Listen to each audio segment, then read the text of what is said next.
Good morning, guys, YouTube peeps.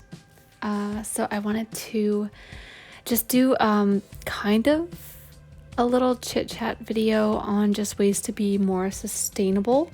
Honestly, this was inspired by Teal Swan's predictions video, which I think is actually very, very accurate. I will leave the link down below. It does go into a bit more doom and gloom-ish for 2021 for predictions, but it also does highlight a lot of very, very important topics, things that I have lived my life with most of my life, or things that I foresaw when I was a little girl, etc., and that I immediately altered my way of being to accommodate all of the future changes that were happening globally. So I wanted to share some of those sustainable practices with you guys so that hopefully it can help you at least find better ways to be more sustainable within your everyday life, and maybe also think outside the box when it comes to how you live your life. I live a very unique life. I don't live, I don't really, I mean, I do what I want when I want, but I just live a very, I would say very simple life. I definitely love luxury. I love high-end things. I love high-quality things. But in general, I don't actually require a lot of actual things in my life. I'm a very minimalistic person. So I did want to highlight just a few sustainable practices I think that would be very healthy for people to start to implement into the new year, start to work into their life, just because I think that the changes that are happening in the world and the changes that will continue to happen globally for everyone, people need to view it as accommodating positive change and embracing positive change versus trying to be combative of old ways of being, or combative towards the known ways of doing things. I think that we all need to embrace 2021 and the next 5 years with open arms and be able to shift and bend where we need to, like quote, a blade of grass, so I think I'm going to start with just simple, obviously being vegan. Living a herbivore lifestyle is one of the best things you can possibly do for the planet. I have made some videos on this before. I'll link some in the info cards, and I'll also put some links down below. And again, I don't feel that every human being was biologically designed to be vegan. I don't think that everyone is going to have a positive result with it biologically. However, I do think that it is something that we all could benefit from, that the planet would benefit from. A few stats are, let's see. So this is stats just basically off Google Stats and PETA.org. Just the conservation of resources, being able to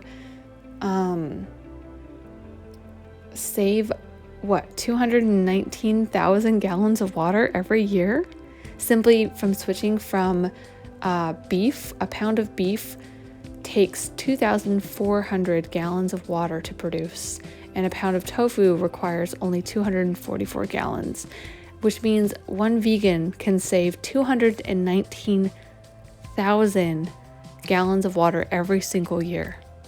That's just one basic environmental stat.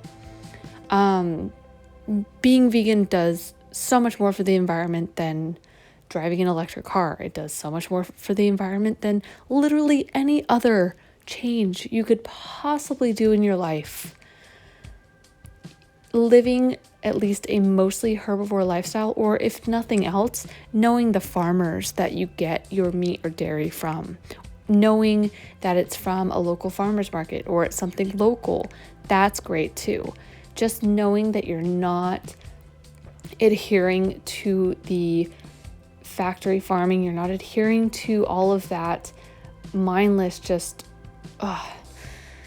just how unhealthy and bad it is for the planet is just so wrong. And it's just really unhealthy for all of us. And it does have a global impact. And I really hope that people become more and more mindful of this. I know that there is always going to be some weird pushback because of like the quote vegan thing, etc. I totally understand. But just from a health standpoint, for yourself, for your family, for your children, for the planet, moving into a more herbivore lifestyle is the best holistic choice. I've been vegan my entire life. I've never, virtually my entire life, ever since I was like super little, like 4 or 5. And the only dairy I've ever had was some cheese on cheese pizzas and mac and cheese when I was really, really little. So pretty much removing very small pieces of cheese was all I really needed to do to go vegan. I never drank cow's milk.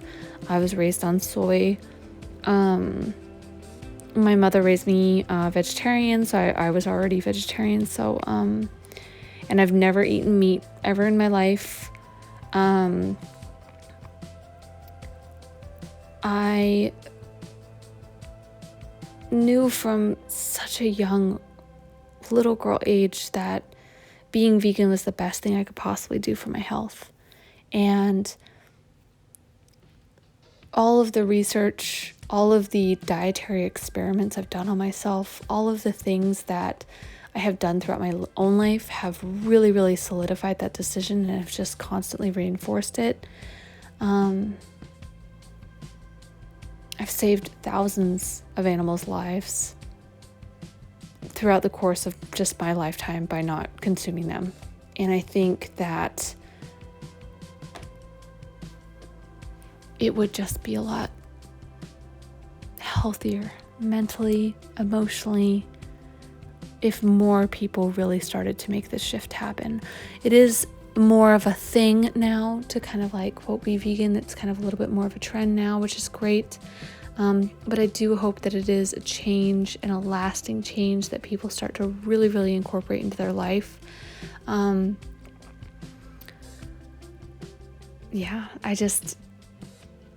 It's all I know, so it's not something that is new to me. It's something I've just naturally incorporated in my life. But I would urge people to make that shift and make as much of a sustainable shift into that realm of things as much as they possibly can. If for nothing else, there's neighborhood gardens, there's community gardens, there's growing your own food. There's ways to go off grid as much as you can anyhow.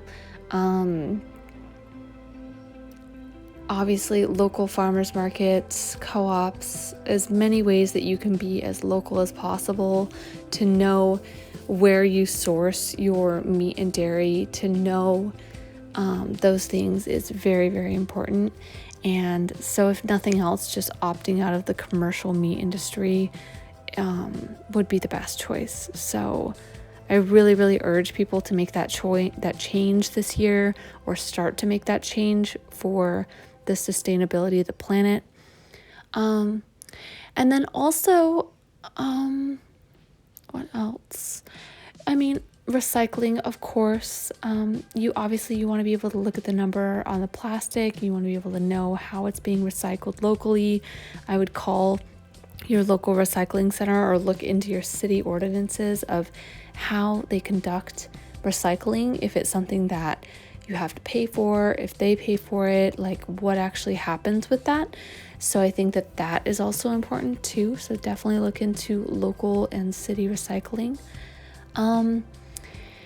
And yeah, obviously, I mean, if you can, buying used cars is definitely already better for the environment. In addition to running biodiesel, the Mercedes I used to own, I ran biodiesel on it I owned a Mercedes for 4 years, and I did all waste vegetable oil biodiesel on it. I never went to a gas station once. It was amazing. This was a long time ago, but like the first time I lived in Portland. But it was amazing. So I would urge people to shift into biodiesel or waste vegetable oil or electric would be the best choices for their automotive choices. And then also, I guess my last one, my little tip for sustainability would be to shop at AndeAndrea.com, of course. It's my little, like, one of my little company plugs. But yeah, I just, that company is fully sustainable. The rental platform, everything. We have so much more to still make public on the site, but that is the entire point of the company. Things are nothing is factory farm or, sweatshop made. Nothing is shipped from overseas. Like, everything is sustainably made, organic when possible, smaller boutiques. We're bringing on free people soon. Like, it's going to be so cool. So the entire company, the entire premise of the company with the rental platform, with all of that stuff, is to be a fully sustainable entity, a fully sustainable company in its true form. So I would urge anyone to go to AndeAndrea.com and shop on there, because we are a fully sustainable company, and I'm very proud because we just launched end of September, and just still getting things going. We're doing tons of marketing this year, so I'm very excited. But yeah, I would urge everyone to shop on AndeAndrea.com because we are the most sustainable company out there. So yeah, those are my main tips. Hopefully this was insightful. I will leave some links to other videos I've done in the past up in the info card. So hopefully some of that information will also be useful. And yeah, thank you so much for listening. If you like my content, please like and subscribe, and more company updates coming soon. Thanks.